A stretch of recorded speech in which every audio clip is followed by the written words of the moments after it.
apa kabarnya hari ini? Masih baik-baik aja kan? Di video kali ini kita akan melanjutkan cerita Donghua, Battletrog Devon. Oke, nggak usah lama-lama lagi, kita langsung aja ke ceritanya. Mendengar itu, Jenny tampak murung. Ia benar-benar khawatir dengan dominasi ayahnya dan kekerasan kepala Xiaoyan. Apa yang akan terjadi jika keduanya berselisih tentang Zhenjian? Ini akan berdampak langsung pada apakah dia dan Xiaoyan akhirnya bisa bersama. Tapi bagaimana mungkin seorang gadis dengan mudah menceritakan kekhawatirannya kepada orang luar? Ini juga alasan mengapa ia tidak pernah menceritakan hal ini kepada semua orang sebelumnya. Namun ia tidak pernah memikirkan pertanyaan yang diajukan King Horan dan menggelengkan kepalanya sambil berkata, "Saya tidak tahu, mungkin ayah saya mengira paman saya mengenal Xiaoyan." King Horan menggelengkan kepalanya perlahan dan berkata, tidak akan pernah karena ini. Sebenarnya paman Anda bukan lagi anggota keluarga Zhen. Setidaknya dia tidak bisa ikut campur dalam urusan internal keluarga Zhen. Masalah Xiaoyan dan Zhenjian adalah urusan internal keluarga Zhen, dan paman Anda seharusnya bukan orang yang menyampaikan pesan itu. Mata Jenny berbinar. Apa maksud Kaisar Iblis? King Horan berkata dan hati-hati.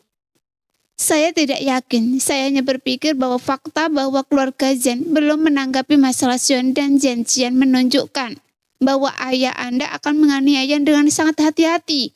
Mungkin dia meminta pendapat paman Anda, jadi dia mengirim paman Anda untuk menyampaikan pesan itu. Melihat Jenny memikirkan sesuatu, King Horan bertanya, apakah paman Anda tidak memberitahu Anda apa-apa? Jenny menggelengkan kepalanya dan sedih. Seberapapun saya bertanya, dia tidak mau memberitahu saya. Dia hanya bilang dia kenal Xiaoyan. Dia keras kepala dan sombong. Dan dia pasti tidak akan pergi. Dia juga bilang kalau saya yang pergi, dia juga tidak akan pergi. Setelah mendengar apa yang dikatakan Jenny, King Horan tertawa terbahak-bahak, mengambil anggur, dan mendesah. Zhen Bufan, pantas saja Anda bisa membangun aliansi bisnis sebesar ini. Setelah Anda mundur dari perebutan tahta keluarga Zhen, ternyata Anda benar-benar punya cara. Saya King Horan tidak sebaik Anda dalam hal ini. Lalu ia menyesapnya dalam-dalam, yang membuat Jenny, Xiaoyan, dan yang lainnya tampak bingung.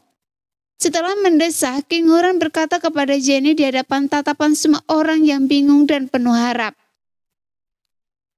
Jenny, Anda begitu khawatir sampai-sampai Anda bingung. Meskipun paman Anda tidak mengungkapkan apapun kepada Anda, 2 kalimatnya sudah menjelaskan semuanya. Coba pikirkan, jika ayah Anda benar-benar ingin mencelakai Xiaoyan, apakah paman Anda akan mengatakan bahwa dia tidak akan pergi meskipun itu dia? Dia hanya mengisyaratkan agar Anda membujuk Xiaoyan agar tidak pergi. Jenny terkejut. Benarkah? Ayah saya benar-benar tidak akan mencelakai Xiaoyan dan keluarga Xiao? King Horan mengangguk. Saya rasa semua orang belum melupakan spekulasi kita sebelumnya kan? Sekarang saya bisa yakin bahwa keluarga Zhen tidak hanya tidak akan menyakiti Xiaoyan dan klan Xiao, tetapi juga akan mendukung perkembangan klan Xiao, sehingga dapat memenangkan hati Xiaoyan dan klan Xiao, dan mencegah klan Xiao meninggalkan keluarga Zhen setelah mereka menjadi kuat. Dan ini, Jenny, paman Anda pasti telah memainkan peran besar. Hebat! Hati Jenny yang telah lama menggantung akhirnya jatuh. Saya mengerti, paman saya ingin Xiaoyan tidak pergi karena dia ingin keluarga Zhen tahu bahwa klan Xiao bukan lagi kekuatan kecil yang bisa mereka panggil dan singkirkan sesuka hati. Jika mereka bisa rukun dengan klan Xiao akan tetap menjadi keluarga cabang dari keluarga Zhen dan akan sangat membantu keluarga Zhen. Jika mereka tidak rukun dengan klan Xiao dan bahkan ingin mengambil keputusan untuk klan Xiao tidak akan takut pada keluarga Zhen dan bahkan mungkin memaksa klan Xiao menjadi musuh keluarga Zhen. King Horan memuji. Saya bilang, Anda terlalu khawatir sebelumnya. Dengan kecerdasan Anda, apa yang tidak bisa Anda pahami? Pipi Jenny memerah dan dia menatap Xiao dengan penuh kasih sayang, lalu berkata, "Jika ayah saya tahu bahwa saya membantu keluarga Xiao untuk menghadapi keluarga Zhen, saya tidak tahu bagaimana dia akan menghukum saya." Xiao berdiri dan penuh rasa terima kasih, memegang mangkok anggur dengan kedua tangan dan berkata kepada Jenny dengan sungguh-sungguh, "Nona, saya mewakili klan Xiao dan Xiao Yan dan berterima kasih atas bantuan Anda kepada klan Xiao dan dukungan Anda kepada Xiao Yan, dan saya tidak akan pernah melupakannya." Xiao Li dan Xiao Long juga berdiri dengan mangkok anggur mereka, kemudian berkata serempak, "Nona, kami tidak akan pernah melupakannya." Ketika leluhur klan Xiao berdiri di hadapan Jenny dengan penuh hormat. Sebagai putri sulung keluarga Zhen, Jenny tidak merasa ada yang tidak dapat diterima. Ia tidak memandang Xiao, Xiao Li, dan Xiao Long, melainkan melirik Xiao Yan, baik sengaja maupun tidak sengaja. Jadi bagaimana mungkin Xiao tidak mengerti pikiran Jenny? Sedangkan ia, Xiao Li, dan Xiao Long tidak dapat mewakili klan Xiao saat ini. Ia segera mengeluarkan keagungan leluhur klan Xiao dan berteriak keras kepada Xiao Yan yang masih lesu. "Anak bodoh, kenapa Anda masih berdiri di sana?" Baru saat itulah Xiao Yan tersadar dari lamunannya, memikirkan bagaimana caranya agar tidak pergi ke keluarga Zhen, tanpa membuat keluarga Zhen kehilangan muka. Kemudian dia segera mengambil mangkok anggur, berdiri bersulang untuk Jenny, dan berseru, "Jangan pernah lupa, jangan pernah mengecewakan satu sama lain." Jangan pernah mengecewakan satu sama lain? Musuh saya, apakah ini sumpah Anda? Jenny seolah lupa bahwa ada begitu banyak orang di sana. Ia menatap Xiao dengan tatapan kosong saat itu, dan air mata mengalir di matanya. Xiao yang berdiri di belakang Xiao Yan, berjalan di belakang Jenny atas isyarat Xiao dan Xiao Li, lalu meletakkan tangannya dengan ringan di bahu Jenny. Meskipun ia terdiam, ia dapat mengungkapkan rasa terima kasih dan emosinya sebagai nyonya rumah Xiao lebih dari ribuan kata. King Mu'er juga memanggil dengan lembut dan diam-diam memegang tangan Jenny di bawah meja. Sebagai wanita, mereka semua tahu penderitaan Jenny. Yang satu adalah putri kaisar, putri tertua keluarga Zhen, dan yang lainnya hanyalah kepala keluarga dari keluarga cabang keluarga Zhen. Jadi kesenjangan antara status Jenny dan Xiao Yan begitu besar, sehingga hampir tak teratasi. Dan Xiao Yan masih seorang pria yang sudah menikah. Tetapi Jenny sangat mencintai Xiao Yan dan berusaha sekuat tenaga untuk membantu Xiao Yan tumbuh dewasa. Menunggu hari ketika Xiao Yan memenuhi syarat untuk menikahinya. Hari itu mungkin takkan pernah tiba. King Mu'er merasakan hal yang sama. Jika bukan karena ilham ilahi yang ditinggalkan oleh Kaisar Iblis tua, ia harus berteman dengan Xiao Yan dengan segala cara. Jika King Horan tidak menyaksikan keajaiban yang diciptakan Xiao Yan satu demi satu dan sangat optimis tentang masa depan Xiao Yan, akan sulit baginya untuk menikahi Xiao Yan. Jadi para pria yang hadir iri pada Xiao Yan karena begitu disayangi Jenny dan sambil mendesah dalam hati, "Jika saya bisa mendapatkan istri seperti ini, apalagi yang bisa diminta seorang suami?" Mereka semua menghormati Jenny. Tapi Jenny segera tersadar dari lamunannya. Ia berdiri dengan malu-malu, mengambil anggur, menatap Xiao Yan dengan penuh kasih sayang, dan meminumnya bersama Xiao Yan. Setelah mereka duduk, tak ada yang lebih diberbicarakan lagi, dan suasana menjadi agak hening untuk beberapa saat. King Horan terbatuk keringat. Kemudian dia bertanya pada Xiao Yan, "Saudaraku, bagaimana rencana Anda menangani masalah ini?" Xiao Yan berpikir sejenak dan berkata, "Karena Paman Jenny tidak mengizinkan saya pergi, maka saya tidak akan pergi. Dan sejujurnya, saya benar-benar tidak ingin pergi. Sebelum Xiao Mensen menunjukkan kekuatannya yang sebenarnya, saya pasti akan kesal jika pergi. Dan saya takut tidak bisa mengendalikan diri." Lalu dia berbalik dengan tatapan rumit. Dia menatap Jenny lalu King Mu'er. Setelah ragu beberapa kali, dia berkata, "Jenny, menurut Anda ini akan berhasil? Sebelum saya mengasingkan diri, bukanlah leluhur dan kakak laki-laki saya memutuskan bahwa saya akan menikahi Mu'er setelah saya keluar dari retret?" Dalam beberapa hari, Mu'er dan saya akan menikah. Saya rasa ayah Anda pasti akan datang untuk memberi selamat pada saya. Jadi saya tidak perlu pergi ke keluarga Zen. Mendengar Xiaoyan menyebutkan pernikahannya dengan Kim Mu'er, semua orang yang sudah tahu bahwa pernikahan itu telah diubah menjadi pertunangan. Jadi mereka diam-diam menundukkan kepala. Bahkan Jenny tampak malu seolah-olah ingin mengatakan sesuatu tetapi tidak bisa. Sementara Kim Mu'er cemberut dengan nada kesal. Xiaoyan berpikir bahwa idenya telah membuat Jenny dan Kim Mu'er tidak senang. Dan buru-buru berkata, "Jika menurut Anda itu tidak pantas, Jenny, katakan pada paman Anda bahwa saya akan pergi ke klan obat setelah saya keluar dari pengasingan. Jika ada yang ingin dia bicarakan dengan saya, tunggu sampai saya kembali." King Horan menghela nafas setelah merenung sejenak. Kemudian dia berkata kepada Xiaoyan dengan penuh penyesalan, "Saudaraku, pernikahan Anda dengan Mu'er belum bisa dilangsungkan untuk saat ini." Xiaoyan berbalik dan menatap King Horan dengan heran.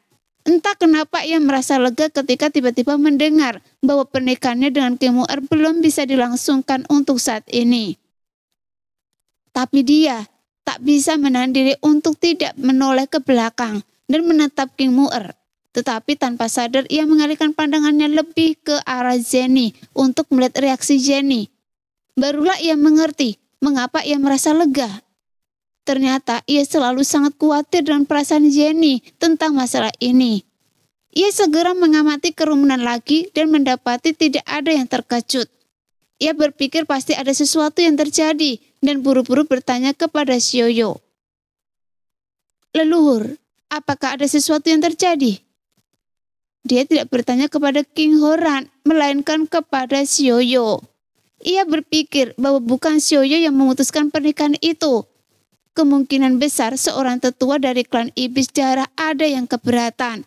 Berpikir bahwa dirinya, Xiaoyan, tidak layak menikahi adik kaisar iblis. Sehingga King Horan harus memutuskan pertunangan. Namun Xiaoyo tampak sedih, menggelengkan kepalanya dengan getir dan berkata, "Nak, ini demi kebaikan Anda sendiri. Sayangnya saran itu dibuat oleh kaisar iblis, jadi Anda harus bertanya kepada kaisar iblis." Benar saja, Xiaoyan menahan amarahnya dan menatap King Horan, menunggu King Horan memberinya penjelasan. Pada saat ini, Lei Salong berbicara. "Tuan Muda Xiao, saran itu dibuat oleh saya, dan itu tidak ada hubungannya dengan kaisar iblis." Xiaoyan segera menoleh ke arah Lei Salong. Ia tidak mengerti mengapa Lei Salong mau mengganggu pernikahannya dengan Kim Mu'er. Mungkinkah ia mendapatkan instruksi dari Zhen Bufan untuk Jenny? Jika demikian, ia tidak keberatan meminta Lei Salong untuk kembali ke kamar dagang dan mengikuti Zhen Bufan. Lei Salong merasakan kemarahan tersembunyi Xiaoyan, tetapi ia melakukan segalanya demi keselamatan Xiaoyan. Jadi ia dengan hati nurani yang bersih berkata terus terang, "Alasan saya memberikan saran ini adalah karena Anda berhasil menembus dari tahap tengah bintang 5 ke bintang 6 sekaligus." Setelah mendengar apa yang dikatakan Lei Salong, Xiaoyan segera menyadari bahwa ia telah salah paham terhadap Lei Salong. Meskipun ia tidak begitu mengerti alasan spesifik Lei Salong, ekspresinya melunak dan ia menyemangati Lei Salong. "Lanjutkan." Lei Salong merutkan bibir dan tersenyum, lalu berkata, "Tuan Muda Xiao dan Nona Mu'er akan menikah dengan bahagia. Ini merupakan kebahagiaan besar bagi keluarga Xiao. Tapi pernahkah Anda memikirkannya? Tuan Muda Xiao, ada begitu banyak tamu yang datang untuk memberi selamat atas pernikahan adik kaisar iblis.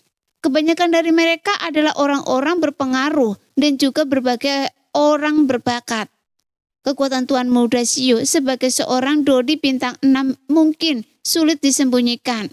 Dan begitu kekuatan Anda sebagai seorang Dodi bintang 6 terungkap, itu mungkin akan membawa malapetaka. Perintah pembunuhan aliansi bayangan mungkin bukan lagi perintah Suansa tingkat 2, melainkan perintah Suansa tingkat 3. Atau bahkan perintah Disa tingkat 2 untuk mengirimkan seorang pembunuh bintang 7. Ada juga istana obat dan klan iblis jiwa. Jadi, Xiaoyan merutkan bibir dan mendengarkan alasan Lei Salong. Hatinya hancur. Meskipun ia memiliki beberapa keberatan untuk menikahi King Mu'er sekarang, ia merasa bahwa ia bukanlah seorang pria sejati dan ia merasa sangat dirugikan dan kesal jika tiba-tiba ia tidak menikahi King Mu'er demi keselamatannya sendiri. Enggan atau tidak adalah satu hal. Berada di bawah tekanan musuh adalah hal lain. Ia, Xiaoyan, bukanlah orang yang mudah menyerah. Jadi dia hampir tak bisa bernafas. Ia bahkan ingin berteriak putus asa. Tidak, saya akan segera menikahi Mu'er. Namun sekarang ia bukan lagi Xiaoyan yang bodoh dan tak kenal takut. Sekarang dia memikul tanggung jawab berat memimpin klan Xiao untuk bangkit di benua Dodi. Ia juga terikat dengan kasih sayang yang mendalam dari Xiaoqi, King Lin, Zeni, dan King Mu'er. Ia juga memiliki tanggung jawab untuk memberi Sun Er, Cailin, dan putrinya Xiao rumah yang stabil di benua Dodi. Jadi dia harus menanggungnya. Ia harus menanggungnya bahkan jika ia tak sanggup lagi. Sambil menatap King Mu'er yang matanya sudah berkaca-kaca, Xiaoyan merasa sangat kasihan pada King Mu'er. Tanpa menunggu Les Salong selesai berbicara, ia berkata kepada King Mu'er yang malang. Mu'er, tunggu saya. Ketika saya, Xiaoyan, menjadi kuat, saya pasti akan menikahi Anda di Xiao Mansion dengan cara yang megah. Saya sendiri akan mengirimkan undangan ke aliansi bayangan, istana obat, dan klan iblis jiwa. Mendengar jaminan Xiaoyan dan melihat tekad di wajah tampan Xiaoyan, King Mu'er mengangguk berat. Air mata mengalir di wajahnya. Pembuang kecil, saya akan menunggu Anda selamanya. Lihat diri Anda. Tanpa menunggu Salong menyelesaikan kata-katanya, ia membuat Nona Mu'er menangis. Zeni memarahi Xiaoyan lalu tersenyum. Meskipun Anda dan Mu'er belum bisa menikah untuk saat ini, Kaisar Iblis dan Patriark tua Xiao berpikir bahwa kalian berdua bisa bertunangan dulu. Mu'er masih milik Anda. Pertunangan? Mata Xiaoyan berbinar. Ini sejalan dengan perasaannya saat ini terhadap Mu'er. Apa? Tidak puas? Tanya Zeni bercanda. Lalu ia berkata, untuk pertunangan tidak perlu mengundang orang luar itu. Hanya orang-orang di sini dan beberapa tetua klan iblis darah saja sudah cukup untuk menyaksikannya. Sedangkan Anda pikirkan baik-baik hadiah pertunangan apa yang akan Anda berikan kepada Nona Mu'er. Baiklah. Xiaoyan mengangguk berulang kali, lalu bertanya pada King Mu'er. Mu'er, hadiah apa yang Anda inginkan? Bodoh. Xiaoyan tertawa marah. Bagaimana bisa Anda bertanya pada saudari Mu'er hadiah apa yang dia inginkan seperti ini? Pikirkan sendiri. Semua orang tertawa, dan Xiaoyan menggaruk kepalanya dengan canggung. King Mu'er tersenyum dan berkata, Saudaraku, Anda bisa memikirkannya perlahan, tapi harus cepat. Ketua klan dan saya ingin menyelesaikan ini sebelum Anda pergi ke klan obat. Melihat ekspresi Xiaoyan yang tertekan, King Huran berbisik di telinga Xiaoyan. Saya dengar, Zeni sudah menyiapkan hadiah untuk Anda. Lalu ia duduk tegak dan bertanya pada Xiaoyan. Saudaraku, Anda akan segera menjadi adik ipar saya dan saya akan lebih memperhatikan keselamatan Anda daripada sebelumnya. Katakan pada saya, bagaimana menurut Anda tentang kekuatan tempur Anda yang sebenarnya sekarang? Apakah berbahaya menghadapi seorang Dodi bintang 6 akhir ditambah 2 bintang 6 tengah? Ini, Xiaoyan tidak yakin dengan kekuatan tempurnya yang sebenarnya. Setelah baru saja mencapai bintang 6, tetapi ia berpikir bahwa dia sebelumnya tidak akan takut pada seorang Dodi bintang 5 akhir. Ketika dia berada di tahap bintang 4 akhir, meskipun keterampilan bertarung Dodi bintang 6 tahap akhir pasti tinggi, keterampilan bertarungnya juga telah meningkat dan kekuatan jiwanya telah mencapai tingkat niat tingkat menengah. Jadi apa yang perlu ditakutkan? Lagi pula, bukankah ada Longyi di tingkat bintang 6 tengah? Jadi ia berkata dan percaya diri. Jangan khawatir, saudaraku, saya tidak takut menghadapinya sendirian. Apalagi ada Longyi. Jenny mengangguk dan percaya diri. Baiklah, jika Anda membawa Longyi bersama Anda, tidak akan ada masalah. Ketika Longyi mendengar bahwa Sioyen akan membawanya kali ini, ia melompat kegirangan. Ya, akan aneh jika ayah dan saya tidak membunuh semua orang yang dikirim oleh aliansi bayangan dan istana obat untuk membunuh ayah. Lihat betapa bahagianya kau. King Mu'er yang biasanya paling dekat dengan Longyi menggoda Longyi seperti seorang kakak yang menggoda adiknya. Apa Anda pikir para pembunuh itu bodoh?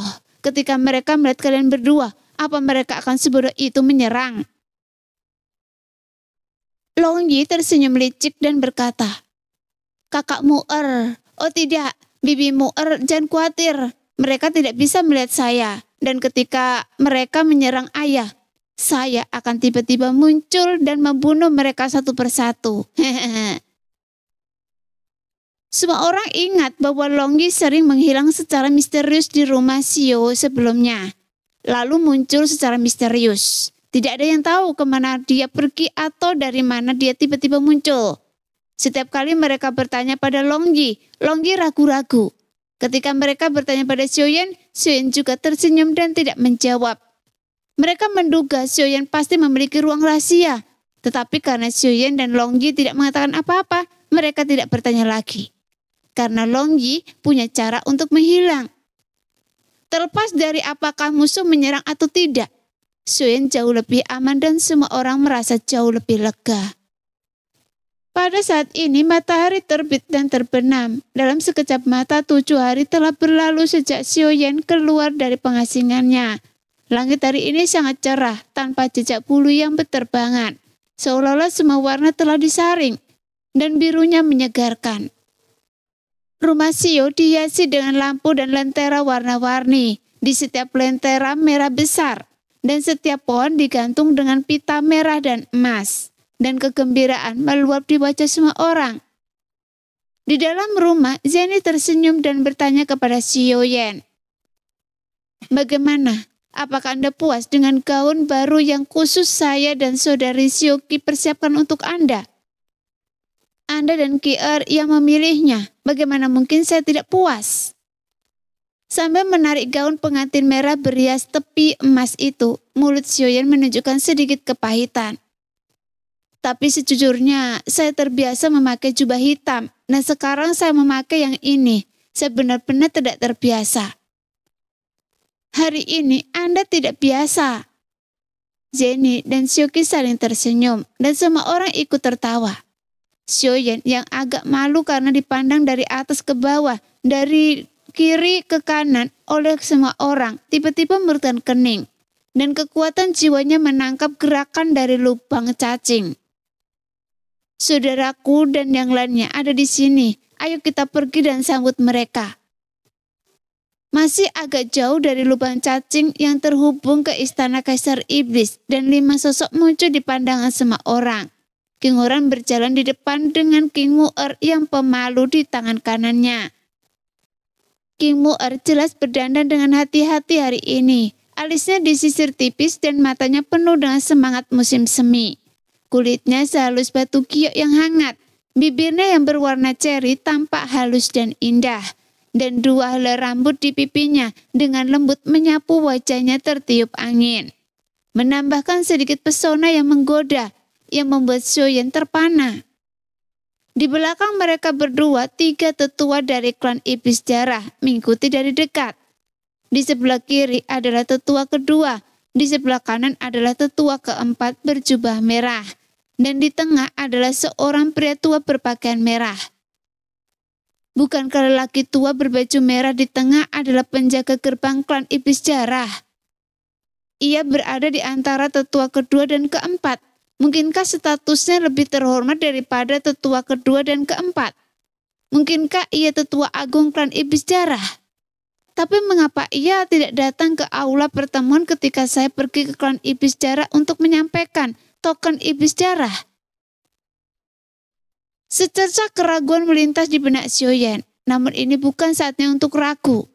Setelah sedikit terkejut, Xiaoyan segera melangkah maju bersama semua orang untuk menyambutnya. Saudaraku dan ketiga tetua datang langsung ke kediaman Xiao dan saya merasa terhormat.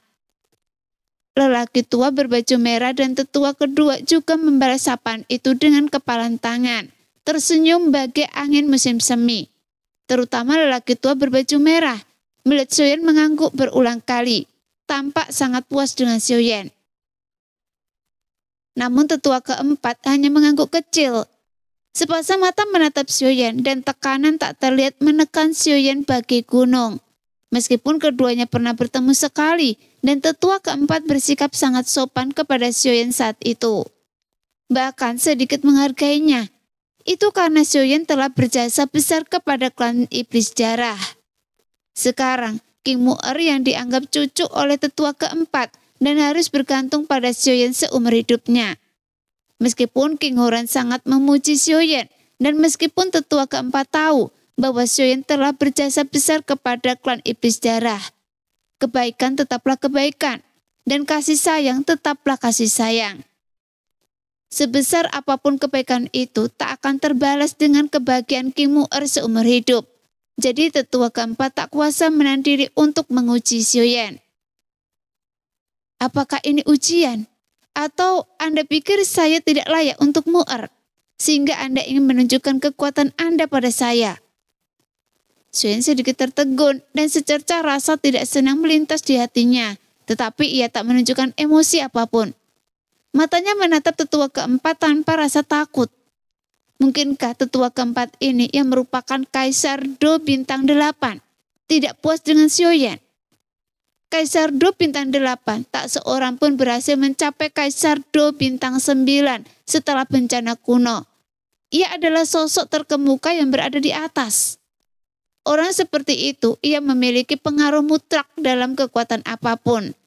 Jika tetua keempat ini tidak puas dengan Sioyen dan menentang pertunangan Sioyen dan King Mu'er, itu akan sangat merepotkan. Jadi kegembiraan, kerumunan mereda dan hati mereka terangkat. Kakek keempat. King Mu'er melihat Sioyen tiba-tiba menatap punggungnya dengan ekspresi serius. Ia berbalik dan mentakkan kakinya dengan tergesa-gesa, lalu memanggil tetua keempat dengan genit. Apakah Anda sedang tertekan sekarang?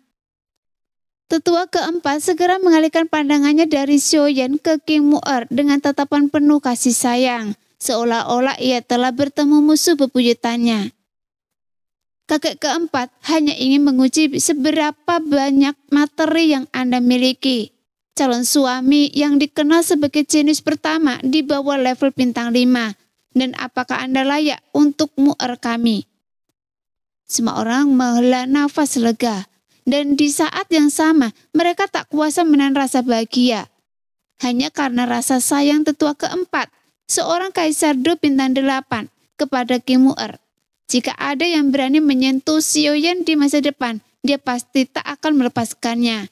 Namun Sioyen tidak sependapat dengan yang lain. Ia perlahan mengalihkan pandangannya dan gemetar dalam hati.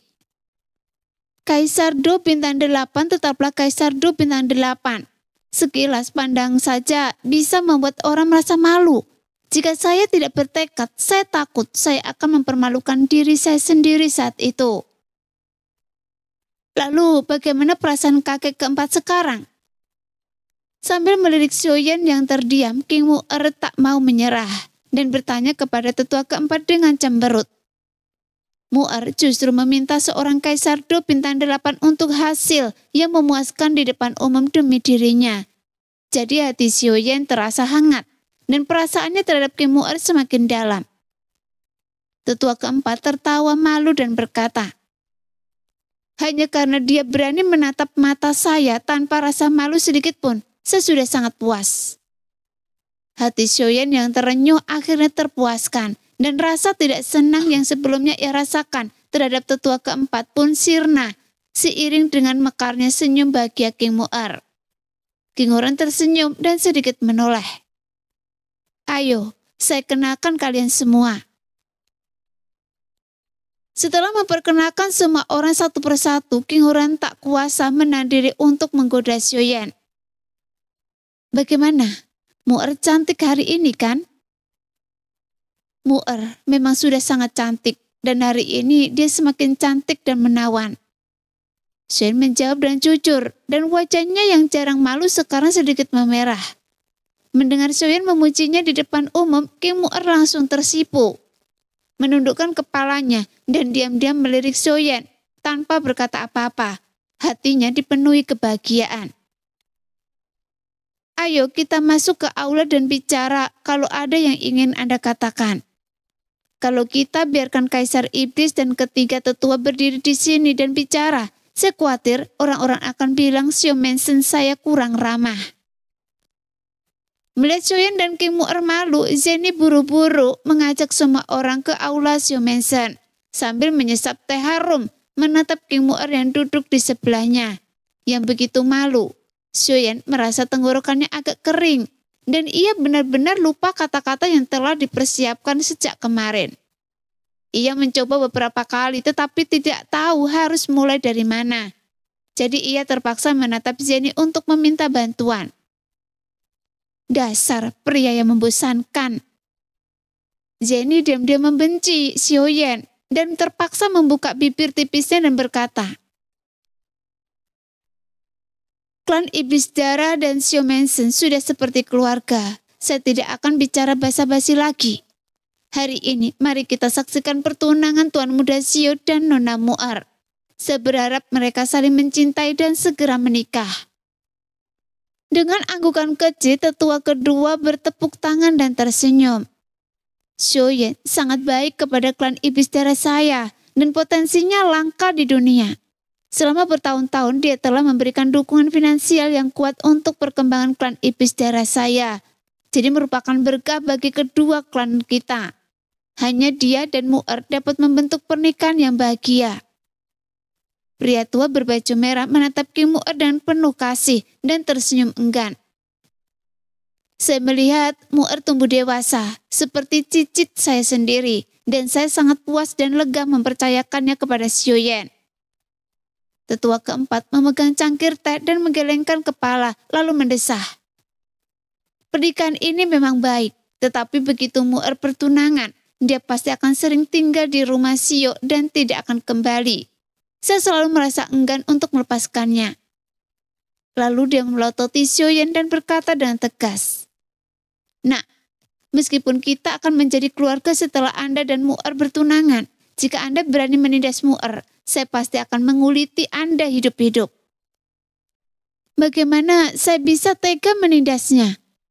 Sioyen tersenyum canggung, berpikir bahwa dia akan sangat senang jika dia tidak menindasnya.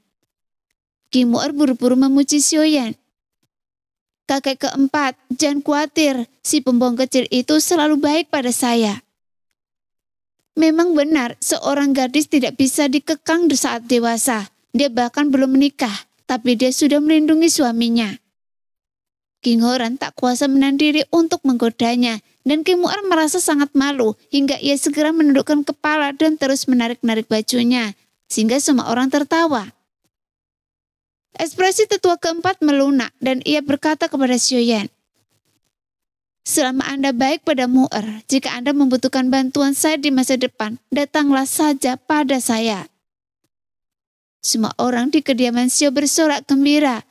Ada seorang Dodi bintang 8 yang bersedia membela Sioyen, dan perjalanan Sioyen di masa depan akan jauh lebih mulus. Jadi Zeni buru-buru mengingatkan Sioyen dengan suara rendah. Kenapa Anda tidak segera berterima kasih kepada tetua keempat?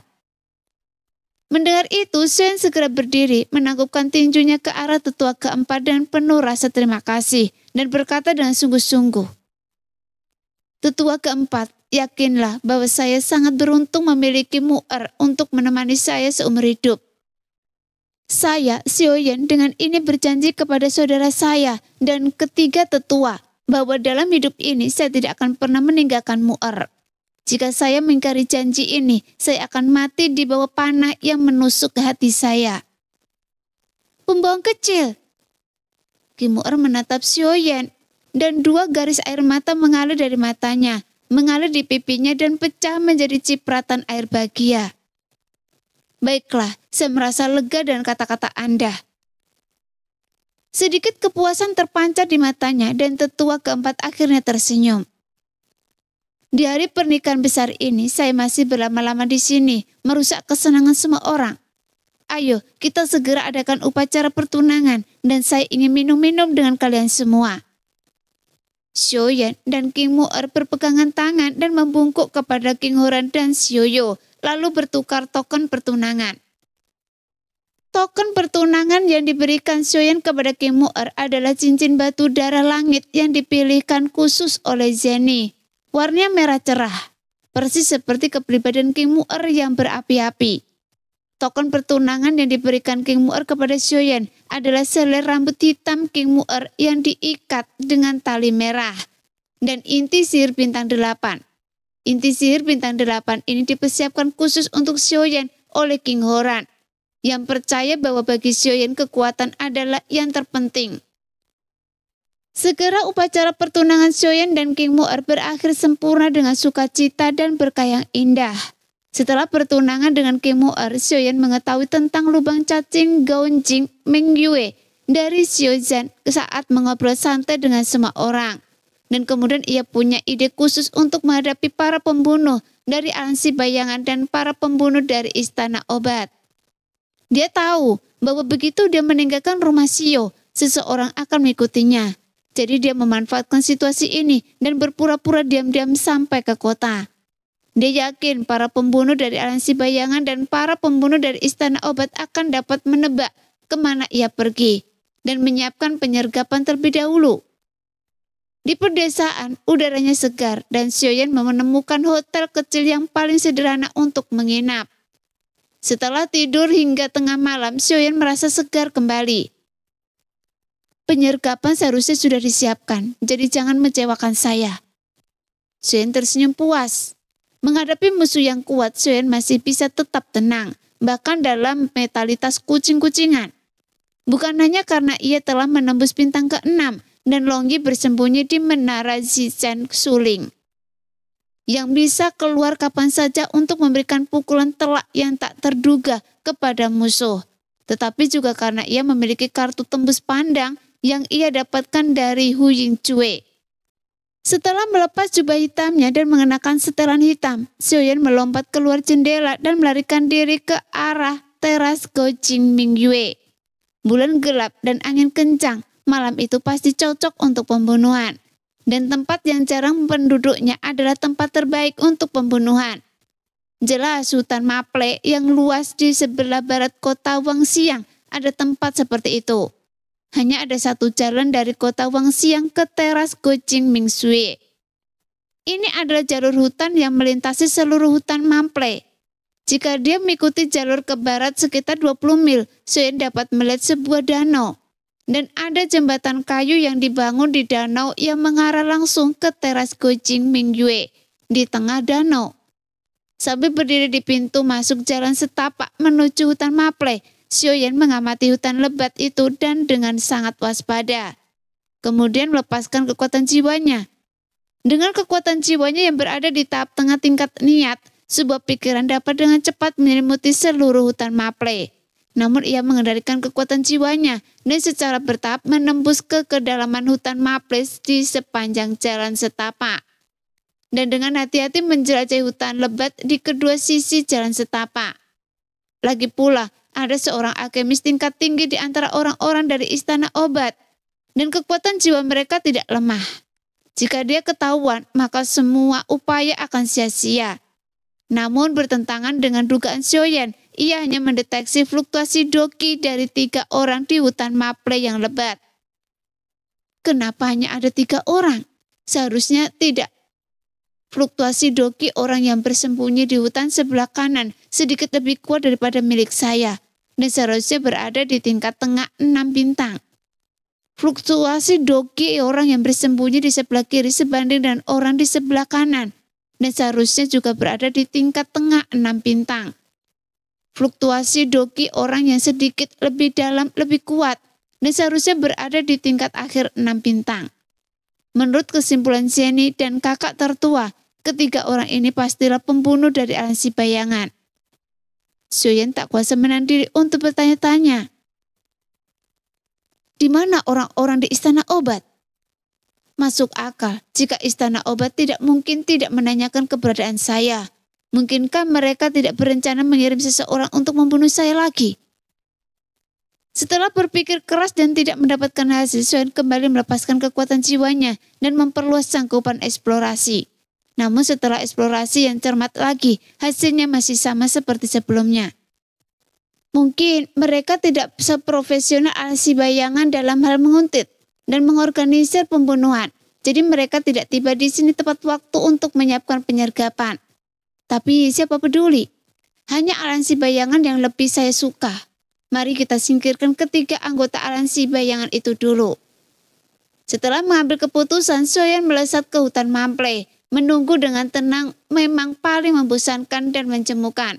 Tetapi profesionalisme dapat membuat seorang pembunuh bersembunyi seperti batu.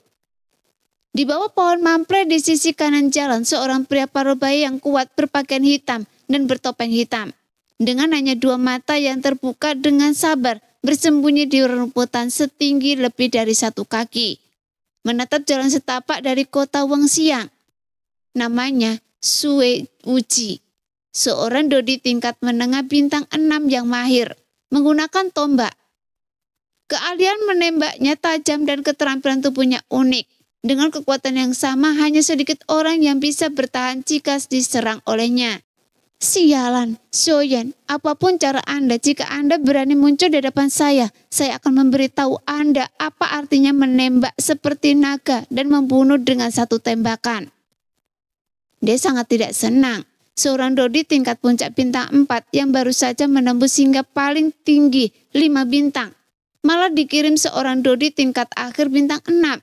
Dan dia serta seorang dodi di tingkat menengah bintang 6 lainnya.